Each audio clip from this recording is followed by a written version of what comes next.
Okay, I guess we can start. Boy, Alyssa's really busy with everything, you know. Yeah, it's a lot. Yeah. Wait a minute. Where is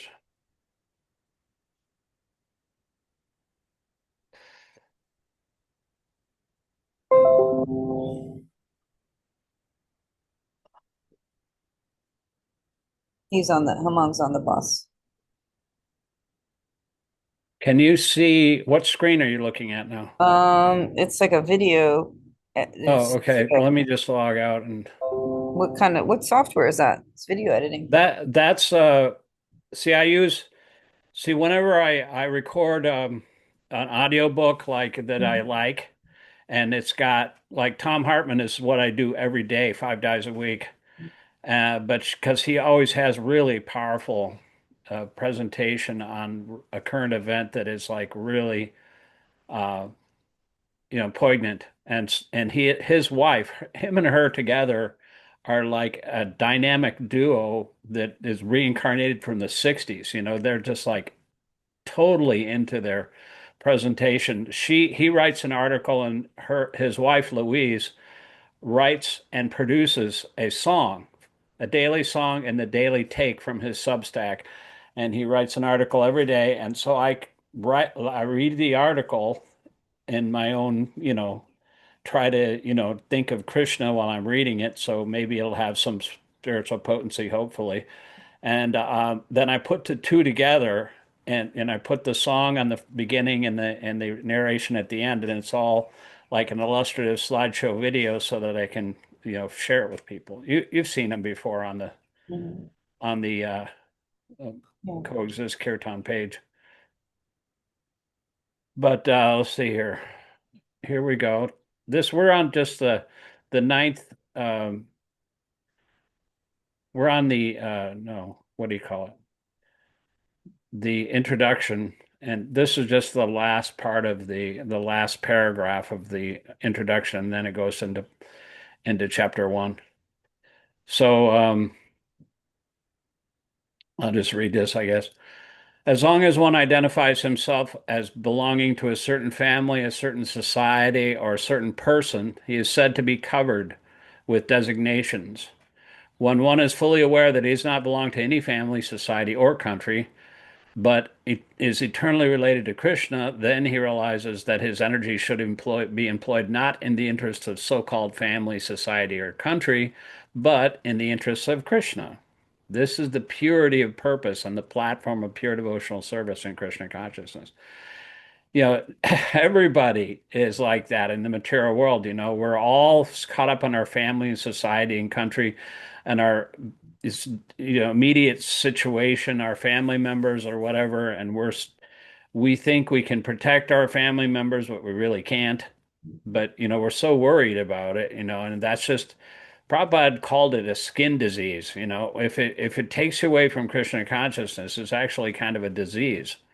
And so the everybody has to be purified in that we have to be interested in the interests of Krishna instead, and that will purify our consciousness so that we can actually become a well-wisher to our family. We can always, do philanthropic activities to our country or society or family, but when you become a devotee, everyone becomes your family, and everyone becomes you can become a benevolent benefactor to every single living entity, not only the human society, but also every other living entity. So it really is the platform of watering the root of the tree.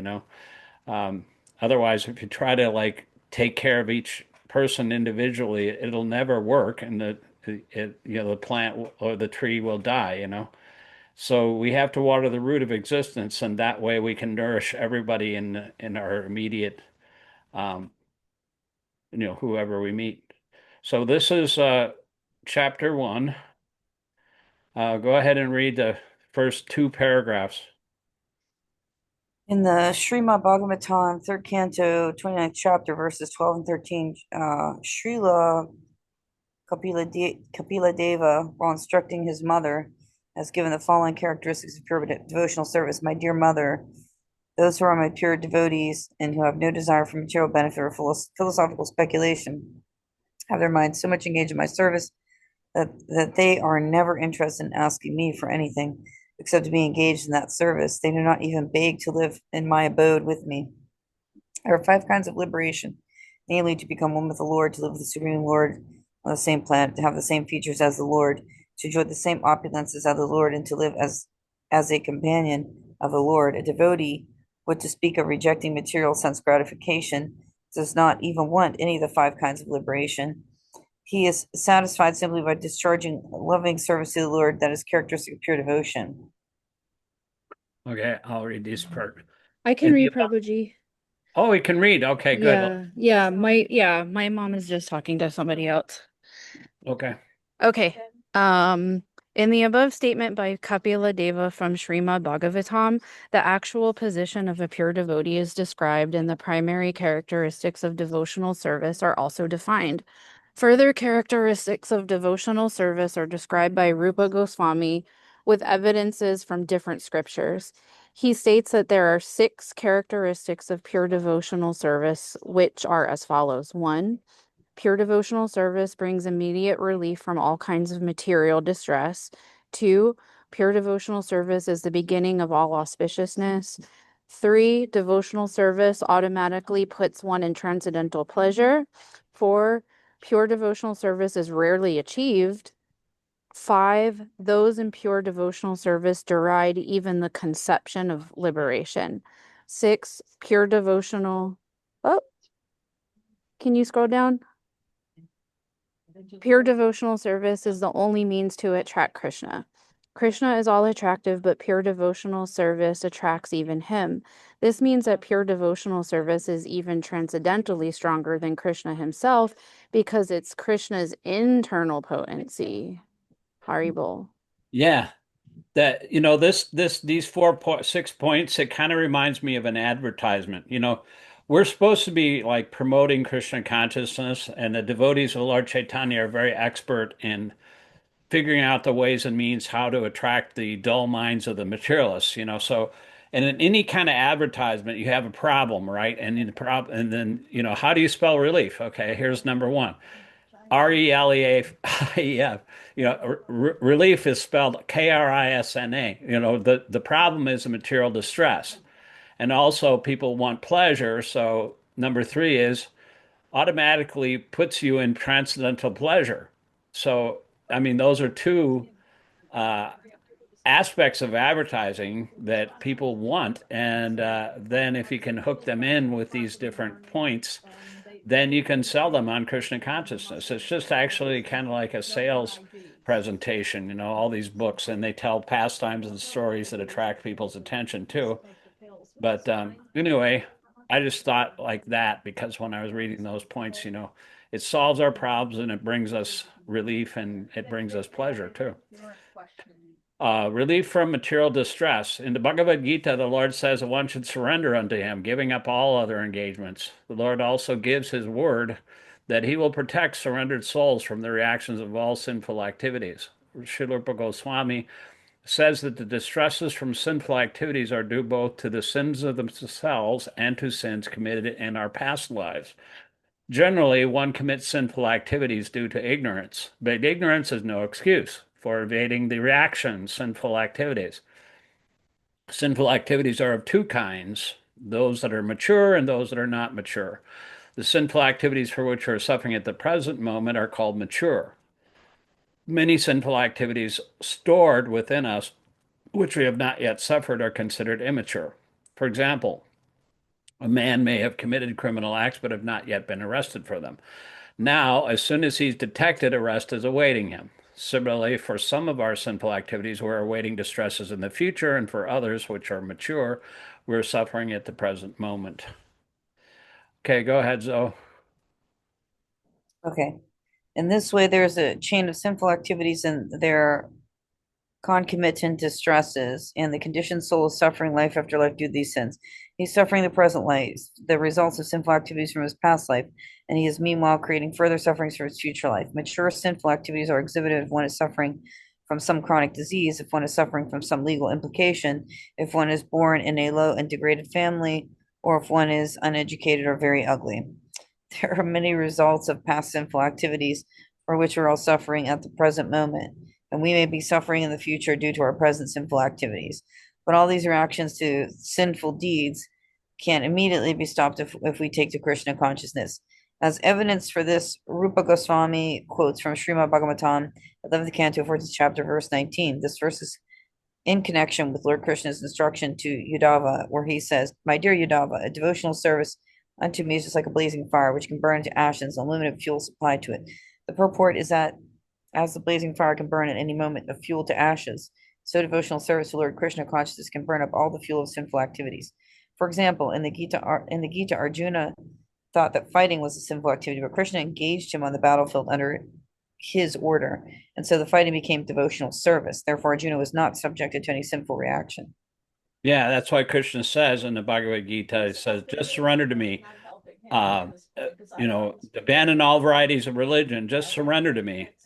I'll protect you from all sinful reaction. Do not fear. And so sometimes people think, well, maybe I have to be sinless before I surrender to Krishna. And then Prabhupada says, no, you just immediately surrender, automatically, you're automatically protected. As soon as you surrender to Krishna, Krishna will protect you. That's all you have to do. You don't have to undergo any kind of atonement or austerity or penance or anything like that, because that doesn't work. The only thing that works to protect us from sinful activity is the activity of devotional service. So, Allysa, you want to read the next one? Sure. Śrīla Gosvāmī. Śrīla Rūpa Gosvāmī quotes another verse from the third canto of Śrīmad Bhagavatam, 33rd chapter, verse 6, in which Devahuti addresses her son Kapila Deva and says, "My dear Lord, there are 9 different kinds of devotional service, beginning with hearing and chanting. Anyone who hears about your pastimes, who chants about your glories, who offers you obeisances, who thinks of you, and in this way executes any of the 9 kinds of devotional service, even if he is born in a family of dog eaters, the lowest grade of mankind, becomes immediately qualified to perform sacrifices. As such, how is it possible that anyone actually engaged in devotional service in full Krishna consciousness has not become purified? It's not possible. One who is engaged in Krishna consciousness and devotional service has without doubt become freed from all contaminations of material sinful activities. Devotional service, therefore, has a power to actually nullify all kinds of reactions to sinful deeds. A devotee is nevertheless always alert not to commit any sinful activities. This is his specific qualification as a devotee. Thus, Srimad Bhagavatam states that by performing devotional service, a person who was born even in a family of dog eaters may become eligible to take part in the performance of the ritualistic ceremonies recommended in the Vedas. It is implicit in this statement that the person born into a family of dog eaters is generally not fit for performing yajna or sacrifice. The priestly caste in charge of performing these ritualistic ceremonies recommended in the Vedas is called the Brahmana order. Unless one is Brahmana, he cannot perform these ceremonies. Yeah, that's a pretty amazing statement, that you have to be really qualified in order to perform Vedic sacrifices. You have to chant all the mantras perfectly. But, because a person is cleansed of all sinful reactions, Prabhupada says that that person becomes protected by Krishna himself, and he's kind of like got uh, all of his sinful habits become nullified because the main part of his attention is toward Krishna. And sometimes, we may fall down, but if you're falling down, it's probably due to past habit. Just like somebody will say, if he's in like a place where people are smoking, and I said, well, I guess I'll have a cigarette, and then that's just like a past habit. But generally speaking, a devotee doesn't do that because he's fixed in his vows, and it doesn't happen. but sometimes it's like a fan. You unplug the fan is turned off, but the fan blades are still going around and around. But eventually it's going to stop. So that's if you're fixed in your vows and you're like you're always surrendered to Krishna, then all that karmic activity that's been bothering your whole life and the reactions to all your sinful activities will eventually become null and void, no matter what. So that's what Prabhupada said about the activities of, it's like a fan, sometimes it continues to go on, but you immediately check yourself from that kind of activity.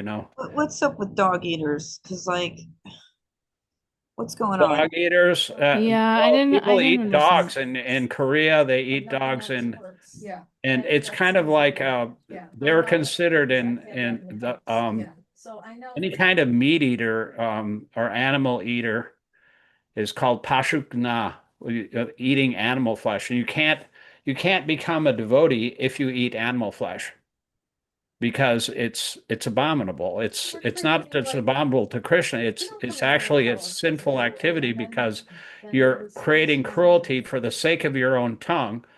You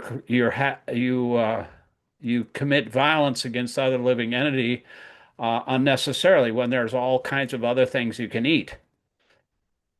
And Prabhupada was always very strong about that. He would talk to even big Christians, like even like a cardinal or something, Cardinal Donelou in France. He said, Christ, he said, "Thou shalt not kill." So why is a Christians killing?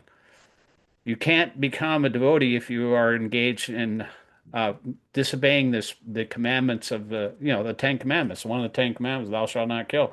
Prabhupada raised that point over and over again. And really, they don't have an argument for it, you know. But that's the reason why Buddha came, because everyone was engaged in performing sacrifices to in ritualistic Vedic ceremonies. And so Buddha just came and said, don't do the Vedas. He rejected the Vedas completely in order to stop it because you can't become God conscious without that, while killing other living entities. He just said he stopped it because in the name of Vedic sacrifice, they're like having the slaughter of these animals. And so he said, uh, he had his ahimsa policy. Ahimsa means nonviolence. And he said, don't even follow the Vedas anymore. So he rejected the Vedas. And that's why we call the Buddha an atheist, because he rejected the Vedas. Now, there are um, there are some recommendations for people who need to eat meat. The Vedas recommend that you kill a goat in a certain time at night and offer it to the goddess Kali, but it's very long and involved, and it's meant to discourage somebody from doing that. But it's just not recommended to kill other living entities. That's all. Alyssa, you have a Yeah, I didn't understand because like if Buddha was basically all about like ahimsa, I don't understand why there's so many like Buddhist nations that are not, I mean, they're just not taking to vegetarianism at all. Or is that just like a cultural thing like from country to country, even though they practice No, I mean they're Buddhism? just not following the Buddha. The Buddha came. I mean, if you read the Bhagavatam, there's a section in there about the Buddha, and Prabhupada describes why the Buddha came. Oh, okay, here comes Hemang. So, trying to Okay. hear. Thank you, Prabhuji. About it culturally, though, I think that like, in terms of like regionally, that India was kind of really Hey, Hemang, Hare Krishna, nice to see you guys. again. Sorry, late joining. It's no problem. I'm I'm glad glad I could still make it. you could come. We're gonna do this for another about 20 minutes, 22 minutes until Yeah. 7:45. And then, but did that answer your question? What were you saying, Zoe? You want to finish No, your I thought? was just thinking about like just like India because of its, geographical location became like a very like uh is unique in a nation and a region because it can produce so much all year round agriculturally. So it really had the benefits of agriculture. I mean, there's definitely some regions where people live, where like, in Arctic areas or areas where you just simply don't have the luxury of cultivation.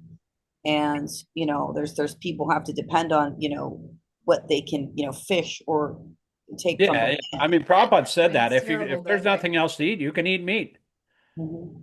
But it's Some people it's don't have not a recommended. If choice. there's other things to eat, you don't have to. I mean, it's Krishna. We offer one reason we don't. My mother used to give me a hard time about eggs. He said, "Why don't you eat eggs? They're not even a living entity. They're not even fertilized." And I said, Krishna doesn't like eggs. That's why. Mm. Oh. We offer all our food to Krishna. Krishna doesn't like eggs. We they're know what not Krishna they're likes. not Vedically kosher. Yeah, well, kosher is another thing, according to the Jewish tradition. How Uh, about onions and garlic? well, that's considered tamasic, but I mean, I eat onions and garlic. I'll confess. Yeah. I I mean, mean, I probably going to hell in a hand glider, but I don't care because I have more worry about. I have worse things to worry about from my past than eating onions or garlic. uh, I don't, use I it as don't really pay seasoning, attention to that much kind of Yeah. thing, because I'm not that strict. That would be kind of hypocritical, for me to say, oh, like, I'm not that pedantic. That's called pedantic. If you're worried about that kind of thing. I mean, Krishna Pedantic. made him, it might be, I think one of the reasons is why a Brahmana, he may eat that and have to be on the altar, and Krishna doesn't like your bad breath for onions and garlic. I don't know.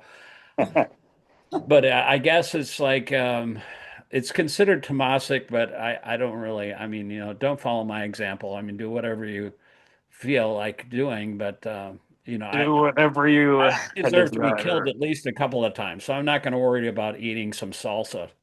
Yeah. So anyway, let's see. Let's continue on here. Um, Zoe, is it your turn to read? I don't know. Yeah, Maybe. let's read this. A person Okay. born in a A Brahmana family. person born in a Brahmana family or a family of dog eaters due to his past activities versus born in a family of dog eaters means his past activities were all sinful. But if even such a person takes to the path of devotional service and begins to chant the holy names of the Lord, Hare Krishna, Krishna Krishna, Hare Hare, Hare Rama, Rama Rama, Hare Hare, he is at once fit to perform the ritualistic ceremonies. This means that his sinful reactions have immediately become neutralized. It is stated in the Padma Purana that there are four kinds of effects due to sinful activities, which are listed as follows. One, the effect that is not yet fructified. Two, the effect that is lying as seed. Three, the effect that is already mature. And four, the effect that is almost mature. It is also stated that all four of these effects become immediately vanquished for those who surrender unto the Supreme Personality of Godhead, Vishnu, and become engaged in devotional service in full to Krishna consciousness. Yeah, it's like a fire. If fire, whatever the seed is, is destroyed in a fire, even if it's not, if it's growing or if it hasn't sprouted yet. All these things are destroyed in the fire of devotional service. So. Hemang, Uh, you want to read the next paragraph here? Those effects are described as almost mature. yep. Hemang. Hemang. Yeah, that's okay. Those effects described as almost mature refer to the distress from which one is suffering at present, and the effects lying as seed are in the core of the heart, where there is a certain stock of sinful desires which are like seeds. The Sanskrit word putam, is that right? Yeah. Okay. Means that they are almost ready to produce the seed or the effect of the seed. An immature effect refers to the case where the seedling has not begun. From this statement of Padma Purana, it is understood that material contamination is very subtle. Its beginning, its fruition, and results and how one suffers uh, in the form of distress are part of a great chain. When one catches some disease, it is often very difficult to ascertain the cause of the disease, where it originated, and how it is maturing. The suffering of a disease, however, does not appear all of a sudden. It actually takes time. As in the medical field, for precaution's sake, the doctor injects a vaccination to prevent the growing of contamination. The practical injection to stop all the fructifications of the seeds of our sinful activities is simply engagement in Krishna consciousness. Yeah, that's one thing that Prabhupada is talking about vaccination. Obviously, he accepted the principle of vaccination. He was talking at one point, another part of his books, talking about the seed of, or how we're prevented from Maya by getting by chanting Hare Krishna. It's kind of like a prophylactic type of situation. And it's also a vaccination. If there's some pandemic, if there's some epidemic, then you're prevented from getting that disease by taking a vaccination. So there's so many devotees. It Had a seems like question. they're against the vaccination process. Prabhupada himself was vaccinated. So if he didn't believe in vaccination, then why would he take them himself and then use that as an example? I mean, you have to kind of like understand where Prabhupada is coming from. Even if you don't believe in science or medicine or anything or peer-reviewed studies, it seems like, the devotees are making all this stuff up, and listening to what they read on the internet instead of understanding what the spiritual master is saying. Anyway, that's just one of And my pet then peeves. I have these are adult coloring books. Okay. So they're really nice. Hello? Whoa, those are detailed. They're Are you guys ready for me? Those are. Yeah, go ahead, Yeah, Alyssa. Alyssa, those effects or in this All right, connection? Prabhuji, I had a question for you. Quick question. Okay, go ahead. What did you say? What kind of situation is this? What word was that? Trying to remember what word to use. Some big word. I can't remember what I was talking about. Uh, okay, that's all right. We can continue. All right. Yeah, go ahead, Alyssa. It's in this connection. Okay, in this connection, Sukadeva Gosvāmī speaks in the sixth canto of Śrīmad Bhagavatam, second chapter, verse 17, about the story of Ajamila, who began life as a fine and dutiful Brahmana, but who in his young manhood became wholly corrupted by a prostitute. At the end of his wicked life, just by calling the name Narayana, Krishna, he was saved despite so much sin. Sukadeva points out that austerity, charity, and the performance of ritualistic ceremonies for counteracting sinful activities are recommended processes, but that by performing them one cannot remove the sinful desire seed from the heart, as was the case with Ajamila in his youth.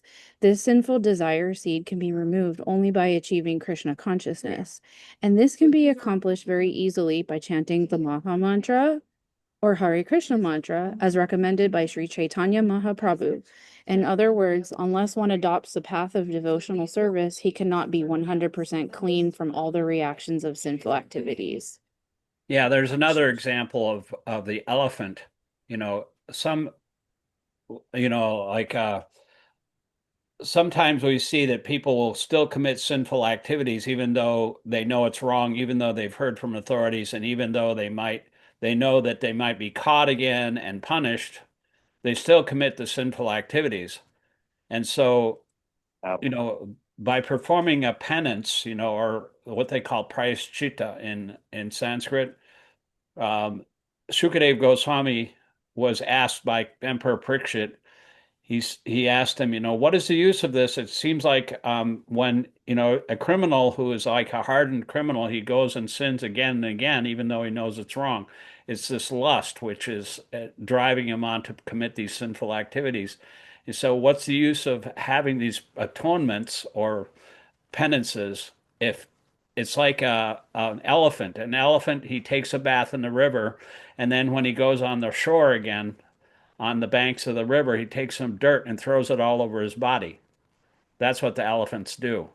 And so this kind of atonement is kind of like that. You clean yourself from a diet, like by bathing in the river, you clean yourself by performing some austerity or atonement, but then you go out and sin again and it doesn't do any good. So the only way you can actually be rectified from the seed of sinful desire is to become Krishna conscious by chanting the Hare Krishna mantra.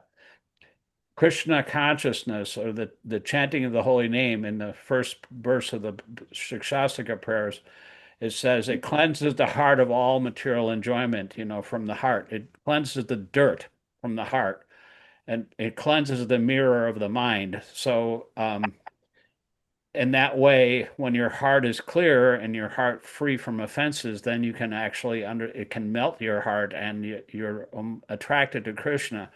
And at that point, you become more and more purified, and Krishna can sit in your heart, and he'll always be with you. Otherwise, Krishna can't sit there if your mind and your heart are engaged in the sinful activities. Sinful activities means doing things that Krishna doesn't want you to do, is not surrendering to Krishna and not fulfilling his desire instead of, in fulfilling your own desire and your own pleasure and being selfish like that. Krishna doesn't really pay attention to those kind of people, but he does pay attention to people that are engaged in his service. So that's the way we get purified, by chanting the Hare Krishna mantra. By performing Vedic ritualistic activities, by giving money in charity, and by undergoing austerity, one can temporarily become free from the actions of sinful activities, but at the next moment he must again become engaged in sinful activities. For example, a person suffering from venereal disease on account of excessive indulgence in sex life has to undergo some severe pain in medical treatment, and then he's cured for the time being. But because he has not been able to remove the sex desire from his heart, he must again indulge in the same thing and become a victim of the same disease. So, medical treatment may give temporary relief from the distress of such venereal disease, but unless one is trained to understand that sex life is abominable, it is impossible to be saved from such repeated distress. Similarly, ritualistic performances, charity, and austerity that are recommended in the Vedas may temporarily stop one from acting in sinful ways, but as long as the heart is not clear, one will have to repeat sinful activities again and again. Now, it's one thing to understand that sex life is abominable, but it's another thing to actually have a higher taste. There was one king, um, I forget what his name was, but he was a king, and so he had all kinds of access to sex life.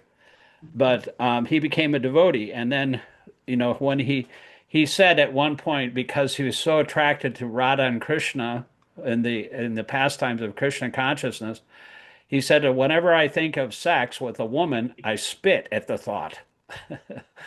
And it's not that he thinks the women are bad, it's just that he's gotten a higher taste. So why would you engage in that lower taste if you already have the higher taste? So Krishna consciousness is even better than sex.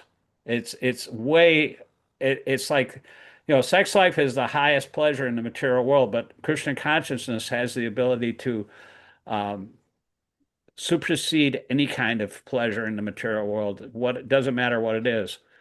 But I mean, sex sells, like I say, in advertising. But Christian conscious person is not really even interested because he's engaged in a higher activity. In order to attain the higher taste, in order to get rid of the lower taste, then you have to have a higher taste. So, but because people are addicted to the lower taste and the pleasures of the body and the mind, they're addicted to sex life and drugs and alcohol and things like that. So that might give you temporary pleasure, but in the end, it's pain. But by undergoing Krishna consciousness, by understanding who Krishna is and surrendering to his instructions and chanting his name, you get a higher taste. And then you quit the lower engagements by experiencing a higher thing. So anyway, I mean, you want to read the next verse? Another example is given. Yeah, but I just wanted to say something real quick. It's like Prabhuji, you're talking with like about doing the things and like addictions. I'm like, yeah, personally, I struggle with that too and mental health. Just wanted to say. Yeah, I mean, we're all struggling. We're all addicted to something or other, and we're all addicted to our selfish pleasures, but we get a higher pleasure when we're the lower pleasure of our body, mind, and senses, sense gratification, it pales in comparison with because that's all temporary. Lord Rishabdev told his sons, you don't, it's not very recommended to indulge in sense gratification because such things are temporary. But an intelligent person will engage in something that has ever increasing happiness and it never stops. Oh yeah. Whatever you do for your body and mind, that's just temporary pleasure. It ends. But just like when they in the Lower East Side, when Prabhupada first introduced the chanting in the park, they used to pass out a flyer. It said, all the hippies were always engaged in taking drugs. They were addicted to drugs. And so the way they would attract the hippies would say, like, stay high forever, no more coming down. And then they passed a flyer like that with this chanting Krishna consciousness. And the hippies, they loved the chanting because they were doing that anyway in the park. They're bringing their guitars and their bongo drums and stuff and just sitting and singing and smoking weed. But they actually put a little blurb in their hippie newspaper, the East Village Other, that said, "Hey man, you got to try this mantra meditation. It's cheaper than pot, sweeter than acid. Acid was actually legal at that point. Everybody was tripping, and non-bustable by the fuzz. Man, it's groovy." And so they liked it, and it spread all over the world. So you just got to give people a higher taste. And then, because when you're taking drugs, you have to come down and then you crash. And even Allen Ginsberg said when you're coming down from an acid trip, you go to the temple, you can come down for a soft landing if you chant this mantra. So even Prabhupada said if you're addicted to drinking wine, if you think the wine is the taste of Krishna, because Krishna says the taste of water, I'm the taste in water. If you think the wine is Krishna, then you become a devotee too, because you're thinking of Krishna when you're drinking the wine. But the whole point is to think of Krishna, and then you can give up all these lower things. And it's First, like the first things ever first. it's the word I wanted to use, infinite. Infinite. Yeah. Where were we again? Krishna consciousness is infinite. The happiness from Krishna consciousness is. It says in the first verse of my name, Shikshasaka prayers, it's Anandam Buddhi Vardhanam. Ananda means unlimited happiness, unlimited bliss, and Anandam Buddhi Vardhanam. It's like an ever increasing ocean of unlimited bliss. And I don't care what you do in the material world, nothing lasts forever or is actually an unlimited ocean of happiness. That's not existing in the material world. So if you want real pleasure that lasts forever, you'll take to this Krishna consciousness. Otherwise, you're just, you know, Prahlad Maharaj says that whatever pleasure we get in the material world is like chewing the chewed. If you chew some sugar cane, like in India, they have sugar cane, and some people chew it because it has a sweet taste. But if you throw it out and then somebody else tries to chew on it, it's not going to have any taste because it's already been chewed. So Prahlad Maharaj says it's like chewing the chewed, trying to get some pleasure out of this material world. It's already been tried and nobody's had any success, any kind of long-lasting happiness. So might as well try to tap into that happiness that is everlasting, or infinite, as you say, Hemang. Yep. Hemang. Yep. Uh, where were we? Another example or the next paragraph, Prabhuji? Okay, let's see here. Yeah, another example. Okay. Another example given in Srimad Bhagavatam concerns the elephant who enters into a lake and takes a bath very seriously cleansing his body thoroughly. Then, as soon as he comes onto shore, he again takes some dust from the earth and throws it over his body. Similarly, a person who is not trained in Krishna consciousness cannot become completely free from the desire for sinful activities. Neither the yoga process, nor philosophical speculations, nor fruitive activities can save one from the seeds of sinful desires. Only by being engaged in devotional service can this be done. Okay, it's about time to stop now. It's 7:45. Does anybody have any questions? No, thank you, Prabhuji. I'm I going to be guess logging off so I can take care of business over here, but thank you. All right, Thanks. well, thank you Everybody. for Okay. attending, even though Thanks, you're everybody, for busy. making it. Hare Thanks, Krishna. everybody. I did Hare have a Krishna. question. Go ahead. Going So, in regards to, I was trying to understand, like, in regards to, like, the four, what was it? The stages of, like, the effect and, like, it growing like a seed. Are you able to go back to that one? Yeah, there's the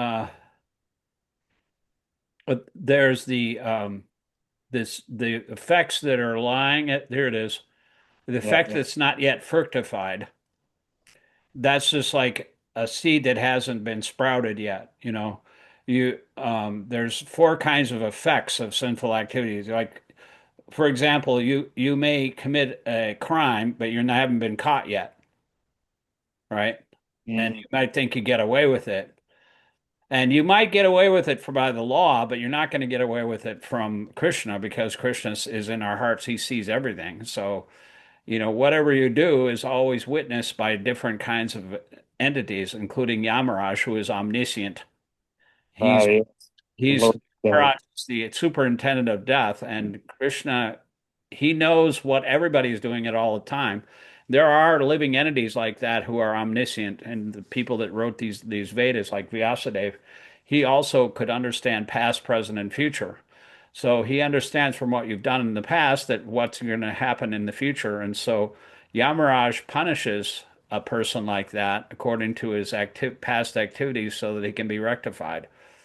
And then the second one is the effect that's lying as seed. Uh, I'm not sure what that means. Like, there's effect that's not fructified, the lying as seed, the effect that's already mature, and the effect that's almost mature. Yeah, I don't know what the difference is between the effect that's not yet fructified and the effect that's lying as seed.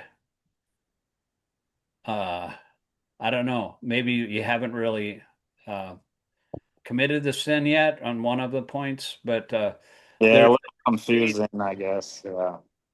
I don't know the difference between one and two, but the effect that's already mature, that we're suffering from that at the present moment. And the effect that's almost mature, that means like you're coming down with a cold, and you haven't really exhibited any of the symptoms yet, but maybe you feel it coming on. Uh, Ah, right. Yeah. yeah, that's like a disease. Like a disease is like a sinful activity too. It doesn't happen right away, but it can it takes a while for it to mature. So, those are the different aspects of sinful life. It's kind of like a disease. Once you get exposed, you might not be able to, you might not feel the effects of the disease, but then, at a certain point, you're starting to feel the effects too. But whatever you do is going to have some, if you're contaminated, then you're eventually going to feel the repercussions. Anyway, that's not a very good answer, but I hope that. All right. You tried your best, Prabhuji. Yeah, I try. I try. And it's interesting, I guess, like Vishnu, Krishna's the highest form, right? I guess separate from Vishnu. No, Vishnu is uh every incarnation, including Vishnu, is coming from Krishna. Krishna is uh, Yeah, that's what I meant. original incarnation. He's called Swayam Bhagavan, which means all of the emanations from Krishna, all of the Vishnu Tattva forms, like Nrsimha and Varaha and Kurma and Matsya, all these different forms of Vishnu are all coming from Krishna. And Okay. the Krishna is the original Supreme Personality of Godhead, and he comes as he is with two arms. And Vishnu has four arms. He has his own planets. He's also eternal, but Krishna has four additional qualities that are not even in Vishnu. And Oh yeah, I remember seeing that. I was like, yeah, he has the ability to attract all versus living entities, and he plays wonderfully on his flute. 60, and then the full 64. Yeah, the 64. Vishnu Yeah. has 60 qualities, and Krishna has 64 qualities, four of which are not even in Vishnu. That's Yep. why when Krishna hid himself from the gopis were looking for Krishna. He disappeared from them, and he actually manifests four arms as Vishnu. He turned himself into a Vishnu form, and the gopis like saw him there, and they weren't even interested. They said, Have you seen Krishna? We're not even like we're looking for you. We're we want Krishna, and so they talked to Vishnu, but they went on looking for Krishna, so I've heard that pastime happened, All right. Wonderful. which is interesting. All right. Well, Well, thank you that's very much, all. everybody. Hare Krishna. Yep. See you Hare next Krishna. Monday. Also, wait a minute, Uh, Zoe. Yeah. I put in what this coming Thursday is. You might or might not be able to, if you're going to the program, there is a big event here in Pittsburgh, and it's nationwide. It's called look the good trouble. It, Oh, the event in Allegheny Commons Park North. There's 1,500 events all throughout the United States. oh, wow. It's on the appearance day of that civil rights icon. Uh, the guy that was in good trouble. Yeah. What was his name? I forget. John, John Lewis. yes. That's his birthday is July 17th, but it happens to be, but it starts at 4 o'clock. If you are going to the program, I'm I going to have be I have there. to work till 5, so it's kind of Oh, hard okay. to do anything other Yeah, than so you can just go right to the program. I mean, that's more important, but I personally I feel like this is important too. yeah, it is very important. If I wasn't working, I'm sure I'd be there. Yeah, it starts yeah. at 4 and it ends at 8. Yeah, that looks But great. anyway, I'm sure that there always stuff going on, but this is Yeah, a I this think is it's the just last nice one was for on me June on the 14th. weekend to That get was no involved peak with on my days off. that you and I were at. But Yeah. I mean, that was on a Saturday, but this one's on a Thursday, unfortunately. But anyway, it just Oh, yeah. happened. So Zoe and I were like, we keep each other accountable. It's like, all right, go into the program. I'm like, all right, I'm going to then. Okay, well, you got to promise the Got Krishna to to drop, go to drop, the program because stop, that's the most important stop, thing. drop, and jop. What? Stop, drop, and jop for Joppa. That's our saying. Like a Me and stop, Alyssa drop, and say roll that. when you're on fire, Yeah, stop, drop, Yeah. and drop. That's our and saying. turn around, don't drown. That's if you're in a flood. It's I've pretty good. done chanting, but I know I've wanted to get back to doing mata, which is japa. Yep. Yeah, All right. yeah, Japamala. All Yeah, right, Hey, I mean, we're Hare supposed Krishna. to Krishna, I chant all the time, gotta let even Chick if do you're his not, thing. if you're with people, and you can chant in your mind too, you can chant Yeah. out Oh loud. yeah. Out loud is the best thing, but if you can't chant out loud, then you can chant in your mind if you're I like do that. in public. Yeah. Anyway, thank you very much for attending, and we'll see you Yeah. guys next Sunday. Hare Krishna next Sunday. Yep. Hey, Hare Krishna. Krishna. Big bowl.